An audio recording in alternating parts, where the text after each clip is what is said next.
Member Killebrew, Here or present? Member Pagano, Here. Member Riggs, Here. Vice Chair Frost, Chair Mitchell. Here. For the record, all members, with the exception of Chair Mitchell, or Vice Chair Frost, are present. Madam Secretary, are there any public comments? We have no public comments at this time. Great. We will move on to, new business. We are looking for the approval of the Financial Review Committee minutes from October 29th, 2024. Can I call for a motion, please? Motion. Second. Call for a vote, Madam Secretary? Member Killebrew, Aye. Member Pagano, Aye. Member Riggs, Aye. Member Vice Chair Frost, Chair Mitchell. Yes. This motion passes by a vote of 4-1 with 4-0 with Vice Chair Frost being absent. Okay. The quarterly financial report ending December 31st, 2024. This is a recommended action that the Financial Review Committee receive and discuss the information provided and forward to City Council with a recommendation to receive and file. Any staff reports? Yes, the second quarter ending in December 31st, 2024 is tracking on budget. Overall, the general fund revenue activities is slightly down by $70,000 compared to the same period last year. TOT continues to show and outperform the same period as last year. The year-to-date increase was $678,000 compared to last year. Given the year-to-date increase, staff will be recommending a slight increase to the budget during the fiscal year 25 mid-year report, keeping in mind that one of the city's larger hotel properties has a planned renovation for the remainder of the fiscal year. Property tax shows a year-to-date decrease of $553,000. However, it's important to note that there was a larger than usual distribution received in January, which is likely due to the timing of the property tax distribution that was received in December. Expenditures reflect an increase of $3 million from the same period last year.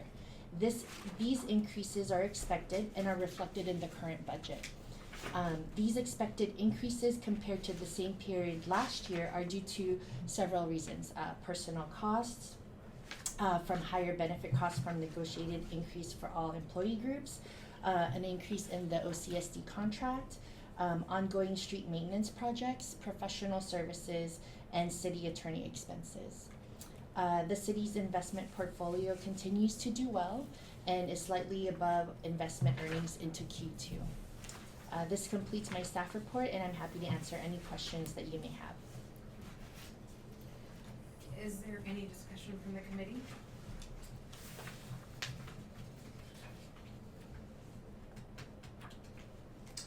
Do we project out the expenses that are up, how that'll impact how we finish?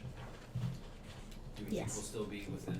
Yes, yeah, I think the budget reflects, so we provide year-over-year change, but the budget reflects where we actually think we're gonna land. And we'll actually be bringing the mid-year budget review, the first meeting in March, to the city council, which will have some adjustments based on actual performance this fiscal year. Nothing material or No, nothing that we think that's gonna be, significant. I mean, luckily we'll probably be able to adjust our TOT revenues. I know we did a big decrease when we did the carryover report, about $1 million, in anticipation of a hotel being down some rooms the second half of the fiscal year. But we had a really strong performance the first half of the fiscal year, so we think we'll be able to bump that budget up a little. Keeping in mind of those renovations at the larger hotel, and also the Marina Inn is going to probably start we looked at their website and saw that they were not gonna be taking reservations after May 21st. So we were losing that TOT. Thank you. Anything else? Then may I call for a motion?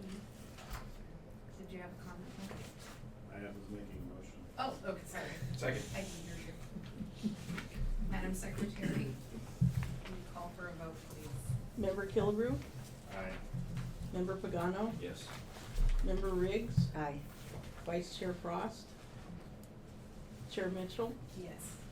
This motion passes by a vote of 4-0 with Vice Chair Frost being absent. Great. On to item number 3, the CalPERS additional discretionary payment. It's the recommended action of the Financial Review Committee, receive and discuss the information provided and consider a recommendation to City Council to make an additional payment towards the city's unfunded pension liability with CalPERS. Staff report, please. Yes, so this is a continuation of a conversation we had about a year ago. The city council set aside some excess fund balance in fiscal year '24, about $3.7 million to address its unfunded pension liabilities. And this committee recommended to city council to split the payment into two payments of $1.58 million, one in fiscal year '24, one in fiscal year '25. So we're just bringing back to the committee that we'd like to go ahead and make the recommendation to city council to make that second payment. We estimate the total estimated interest savings of making both payments is approximately $3.1 million. I also want to point out that CalPERS recently updated their risk mitigation policy. Previously, they had a policy where the discount rate would be lowered if they beat their assumed rate of return, and they had a schedule for it. So fiscal year '24, they ended at $9.3 million, so technically they should have reduced the discount rate by 5 basis points. The policy was changed, so now the board has a discussion on whether or not to reduce the discount rate, and they chose not to this time around. So the main reason for the whole risk mitigation policy was to help manage the future volatility, which includes the discount rate, which if they don't make their discount rate, that causes a lot of volatility. So being that they're not going to keep with this schedule of continued decreases in the discount rate, we'll probably see future volatility, especially when they don't make their assumed rate of return. So us making additional payments helps us pay off these older, longer bases, which will help us keep at least our plan somewhat more stable. And that ends staff report, and I'd be happy to answer any questions. If you wanna know why they changed the policy and not drop the rate, it's because the state's having bad budget problems right now. And if the discount rate goes down, they assume, earnings on their investments projected comes down, which means they don't have enough money to cover their liabilities, which means they have to jack up the annual payments right now. So Change your policy to fix a problem. that's exactly what they did. Problem away. Have we thought about making a larger payment? Well, this is based on what we have available in the set aside that council made in fiscal year '24, and we were able to make that set aside because we had excess fund balance in the fiscal year '23. So depending on where we are, right now we're pretty well funded if we make this payment, and CalPERS makes their 6.8% rate of return for this fiscal year. We're looking at a combined unfunded balance of about $3.7 million. We have about $4.5 million in our Section 115 trust. So we're in really good shape right now. If for some reason we do super great this fiscal year and have excess fund balance again that we don't need for other purposes, there may be a recommendation to maybe put some more money aside towards this, but until we know what's going to happen this fiscal year. But we are in really good position with our funding and our Okay. pension fund. Combined, if, assuming we pay, the council agrees to pay the additional payment and the set aside in the Section 115, what do you estimate our funded status to be at? We're over 100% because if the unfunded is 3.7 and we have 4.5 in the Section 115. All of this hinges on CalPERS making their rate of return and making their other actuarial assumptions, but we're in pretty good shape. Any other committee discussion? Nope. For me. Mike? May I call for a motion? So moved. Second. Madam Secretary. Call for a vote, please. Member Killebrew, Aye. Member Pagano, Yes. Member Riggs. Aye. Vice Chair Frost. Chair Mitchell. Yes. This motion passes by a vote of 4-0 with Vice Chair Frost being absent. Okay. Moving right along. Item number 4, city treasurer's discussion. It's recommended action. The financial review committee received and discussed the information provided. Staff report, please. At our last financial review committee meeting, Member Killebrew requested that staff bring back some information on what how other cities fill their city treasurer role. So staff did a survey of all Orange County cities, and by and large, the finance director / administrative services director is appointed as the city treasurer for the cities. A lot of different reasons why. At City of Dana Point, it's our city manager. Some cities like to have that segregation or separation of duties between the financial activities and city management. Also, in some cities, the city manager might be having experience in like planning or engineering, where maybe they want somebody with more of a financial background making those types of decisions. In some cities, they're elected or appointed by the city council. So there's a lot of different reasons to have a city treasurer as the city manager or a finance director, but it's been the history of the city of Dana Point for it to be the city manager. Did any of the information that we gleaned change our perspective on how we currently have it? I mean, we're in a position where, thank God, City Manager Killebrew is a finance guy. Yeah. But in the event when he's 105 and decides he doesn't want to work anymore, you know, say we got somebody that was more versed in planning. Maybe it's a good idea just to be mindful of the fact that it works for us now because of the way that that position is occupied. But in the future, it might be something you want to change in the event that you have somebody else with a different skill set. Do you like how it's operating? So, since I came here, I always thought it was odd, the way it was set up, even though I was the finance guy when I first came here, and I still think it's odd. There's still checks and balances that would be established so that the treasurer, administrative services director, if it were that position, doesn't go rogue. And the city manager is still responsible for reviewing all outlays and investments, still have to sign off on all that kind of stuff, but it just always seemed odd to me. So that was the reason I brought it up, and I was curious. I had a sense for, if you look on the second page, I had a sense that most of the time it was gonna be the finance director, but I never asked the question, and she did the survey, and if you look, it's, 2/3 of the cities, actually, 29 out of 30 are gonna be either an elected or a finance position, but 23 of them, because most cities don't have an elected, or a strong mayor government.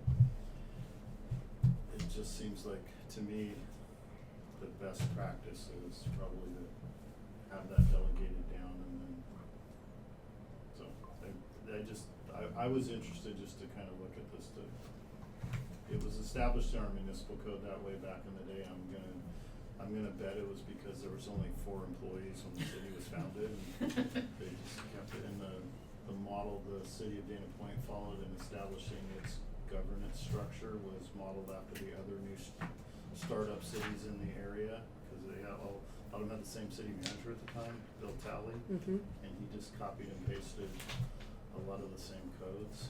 And I don't know Bill's background, but as the city manager, they kept that authority at that point.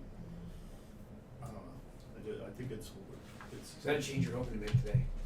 No, I just think it was something I wanted to float out there, Mhm. and we would definitely bring it back, because I would actually like to throw this back at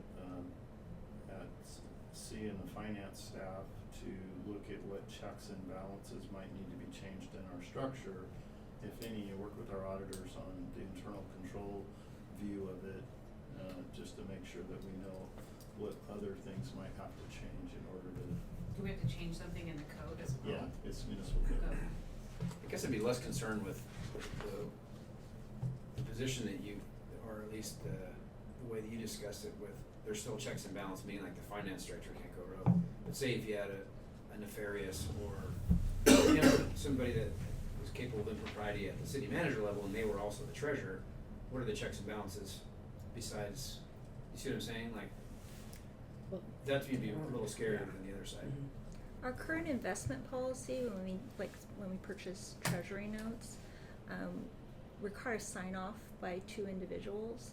And right now, both Mike and Kelly are signing off on any purchase of new investments. And like our other investments are just Camp and Leif, which are just Mm-hmm. like Overnight savings, yeah. supersized savings accounts. Mm-hmm. So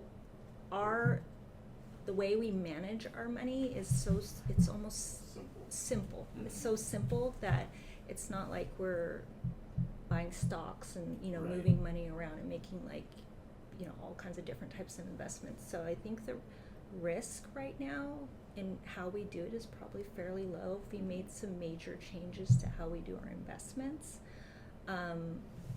it probably want to look at it a little bit more closely. So is it just putting it on the radar or something you want to discuss and ratify? Okay, got it. So the process for this would be just discussing it right now, but then where does it go from here? Well, my suggestion would be to ask the finance staff to Do more, talk with the auditors and then bring it back? because they don't have any concerns, they would have pointed them out Right. with our current structure, but is there any enhanced level of internal control? So after they come back, the auditor says, we do this, this, and this, bring it back to us, we discuss it again, and then we're gonna make a recommendation to city council eventually, and Yeah. is there gonna be any, If any. is there gonna be any adjustment to staff costs because of the additional responsibility? No, Not intended. no, but, I mean, She's asking it for it, you know, If just we're give her gonna more work. give them more work, Give give them them more rate. work. I don't Get think more money. I think because we manage our investments and our banking so simple that it really wouldn't change Much. our finance staff Okay. responsibilities much at all, really. Well, in reality, the city manager already delegates a lot of this stuff to them, Yeah. but, Figured as much. yeah. Okay. Any other comments or questions on this topic? Okay, are there any other staff reports this evening? No other staff reports. Great. Are there any committee member reports this evening? Great. This was a nice quick meeting. We're going to adjourn, fairly early today. Our next meeting will be April 29th at 4 p.m. in the Public Works Conference Room. Thank you, everybody. Thank you.